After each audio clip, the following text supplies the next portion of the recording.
आज मैं आपको शोल्डर सीटेड डंबल प्रेस के बारे में बताऊंगा कि आपको वो कैसे करना है, क्यों करना है और उसकी मिस्टेक्स क्या होती हैं और अपना उसकी वेरिएशंस क्या क्या होती हैं, बेस्ट जो आप कर सकते हो उसके बारे में बताऊंगा। तो अगर आप भी अपने शोल्डर्स ब्रॉड करना चाहते हैं, वी शेप चाहते हैं अपनी बॉडी की अपर बॉडी में, तो इस वीडियो को एंड तक ज़रूर देखें। और अब इसमें हम मसल टारगेट की बात करते हैं कि जो आपके मसल्स होते हैं, ये आपका इंटीरियर शोल्डर है जिसको फ्रंट शोल्डर भी बोलते हैं।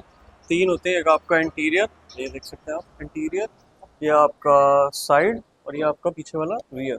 तो जब हम डंबल प्रेस करते हैं तो डंबल प्रेस में मेजर टारगेट जो हमारा होता है वो फ्रंट एंटीरियर डेल्टॉइड होता है और ये साइड डेल्टॉइड होता है। ये दो हमारे मेजर इफेक्ट करते हैं, इसमें सबसे ज़्यादा हेल्प हमें इसमें मिलती है। और इस दोनों मसल को जब हम मूव करते हैं तो हमारा इसमें स्टेबलाइज जो करता है, सपोर्ट करता है, वो हमारे ट्राइसेप्स सपोर्ट करते हैं, हमारा अपर चेस्ट सपोर्ट करता है और ट्रैप्स।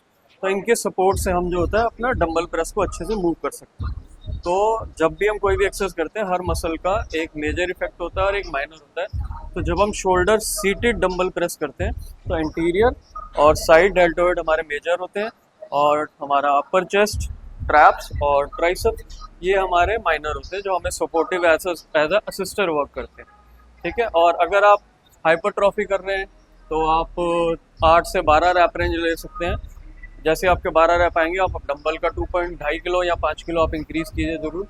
और अगर आप पावर गेन कर रहे हैं या स्ट्रेंथ गेन कर रहे हैं तो 5 से 6 रैप का आप रेंज रखें रैप्स का, और वेट हैवी लिफ्ट करें। बट मूवमेंट हर एक चीज़ में आपकी कंट्रोल होनी चाहिए। ठीक है, लास्ट सेट आप कर रहे हो कि आपका माइंड सेट होना चाहिए कि आपको हैवी वेट लिफ्ट करना है नेक्स्ट टाइम और ज़्यादा, तो आप उसमें थोड़ा सा एक हम मतलब कॉम्प्रोमाइज़ कर सकते हैं, बट हर एक सेट में नहीं करना।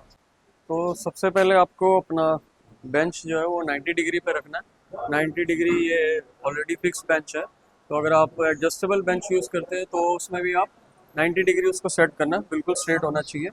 फिर उसके बाद आप डंबल ले लो, जैसे कि मैं ले लेता हूँ ये 7.5 के ले लेता हूँ आपको दिखाने के लिए। ठीक है। तो सबसे पहले क्या करना है कि सीधा बैठना है। और सीधा बैठना है, इसका मतलब ये नहीं होता कि आप ये देखो आप अपने हिप्स आगे कर दें, बैक भी स्ट्रेट रहेगी, स्पाइन भी स्ट्रेट रहेगी। ठीक है। पैर आपको जमा के रखने हैं, आपको ऐसे हील नहीं उठा के रखनी है, आपके फिंगर नहीं उठा के रखने हैं, पैर ऐसे जमा के रखने हैं नीचे। और डंबल जो होंगे वो आपके शोल्डर के पैरेलल आएंगे, ये ना ऐसे आएंगे ना बिल्कुल ये ऐसे नीचे आएंगे, ये आपके शोल्डर के पैरेलल रहेंगे डंबल। ठीक है। और ये आपने उसको ऊपर पुश करना जब तक आपके हाथ सीधे ना हो जाए। ठीक है।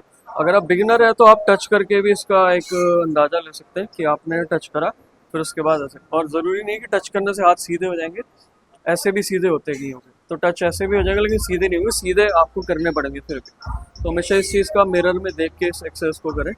और नीचे लाएं स्लोली, फिर शोल्डर के पहले डंबल आगे, फिर वापस पुश करना। और ब्रीदिंग सिस्टम इसमें क्या रखना है कि जब आपने नीचे आना है, जब नीचे आओगे तो इनहेल करना है, नोज से इनहेल करना है, और जब पुश करना है तो पुश के साथ साथ इसको एक्सहेल करना, कोऑर्डिनेशन करना है।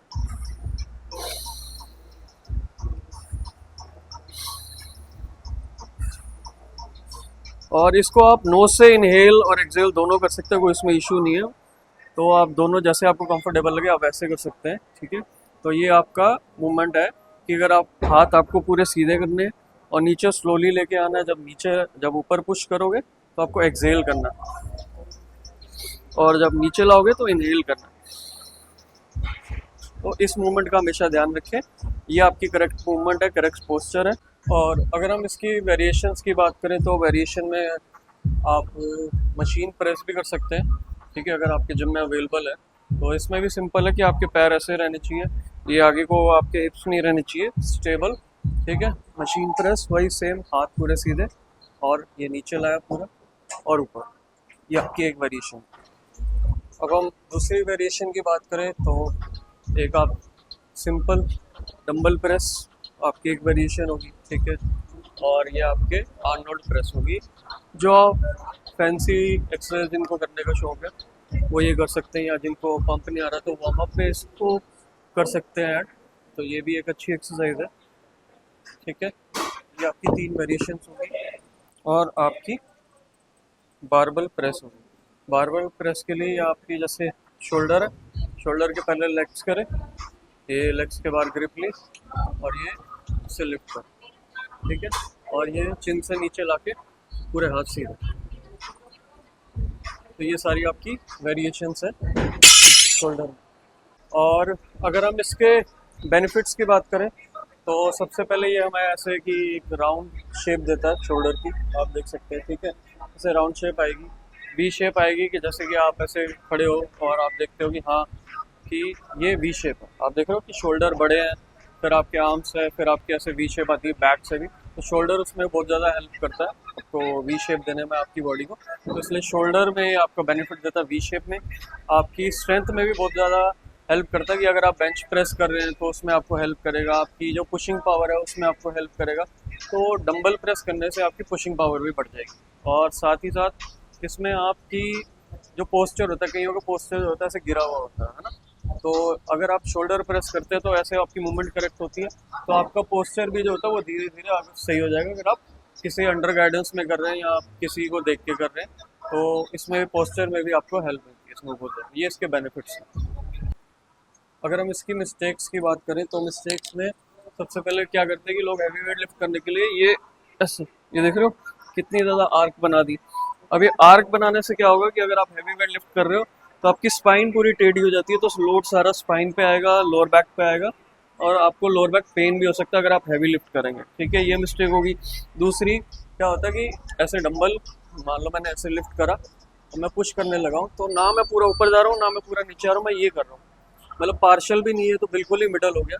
तो ये भी एक मिस्टेक होती है। दूसरा कि मतलब मैंने ऐसे पुश करने लगा और पुश करने के लिए मैंने जैसे ही डंबल पुश करा वो जर्क मार दी, ठीक है, किसी को दिखाने के लिए या ऐसे मौज में, तो ये भी गलत है। और इसमें और क्या गलती हम करते हैं कि डंबल उठाया, जब हमारा सेट हो गया, सेट करने के बाद हमने ऐसे फेंक दिया, तो जब हम ऐसे फेंकते हैं तो हमारे क्या होता है कि रिस्ट फोर आर्म्स पे सबसे ज़्यादा झटका आता है। तो कई बार आप देखते फील करते होंगे कि भाई कि मैं डंबल लिफ्ट कर रहा हूँ तो मेरे यहाँ पे ना, उसका कारण ये भी होता है कि जब हम फेंकते हैं तो वो जर्क आ जाता है, जर्क की वजह से जो होते हैं टिश्यू स्ट्रेच हो जाते हैं, तो ये भी हमारी एक मिस्टेक होती है। तो इन चीज़ों का भी हमेशा ध्यान रखना।